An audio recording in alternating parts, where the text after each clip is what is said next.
தலை வலிக்குது, சூடாக ஒரு டீ கொடுங்க.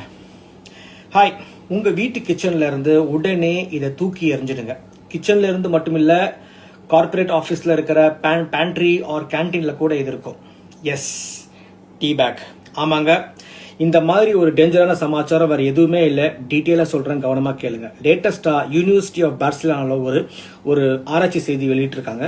டீ பேக்ஸில் நைலான் 6 மற்றும் பாலிப்ராப்ளின் இருக்கிறதாகவும், அந்த டீ பேக்ஸில் சூடு தண்ணியில் முக்கணும்னா கோடிக்கணக்கில் micro plastics and nano plastics வெளிவருவதாகவும் அந்த ஆராய்ச்சியில் கண்டுபிடிச்சிருக்காங்க.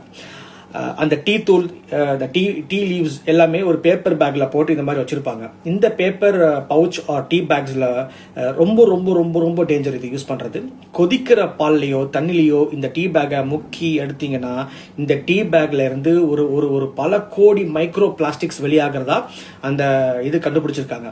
அந்த மைக்ரோ பிளாஸ்டிக்ஸில் இருக்கிற அந்த டீயை நீங்கள் குடிச்சிங்கன்னா உங்கள் உடம்புக்கு பெரிய ஆபத்து இருக்கு. உங்களுடைய உடம்புல பல வகையான மெட்டபாலிக் அப்நார்மலிட்டிஸ் கொடுக்குன்னு சொல்லியிருக்காங்க.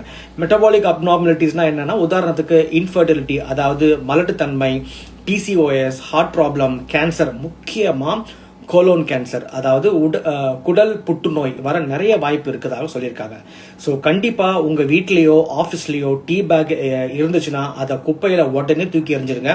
நான் சொல்கிறதுல உங்களுக்கு டவுட் இருந்துச்சுன்னா உங்களுக்கு தெரிஞ்ச கேன்சர் ட்ரீட்மெண்ட் பார்க்குற டாக்டர் கிட்ட இந்த விஷயத்தை பற்றி கேளுங்க. அவங்க நான் சொல்கிறது கரெக்டாக தப்பான்னு உங்களுக்கு புரிய வைப்பாங்க. ஏன்னா இந்த விஷயத்த ஒரு கேன்சர் ஹாஸ்பிட்டலில் ஒர்க் பண்ணுற ஒரு டாக்டர் தான் எனக்கு சொன்னாங்க. இந்த வீடியோவை உங்களுக்கு தெரிஞ்ச டீ பேக் ரெகுலராக யூஸ் பண்ணுறவங்களுக்கு ஷேர் பண்ணுங்கள். அவங்கள பெரிய டேஞ்சர்ல இருந்து காப்பாற்றுங்க.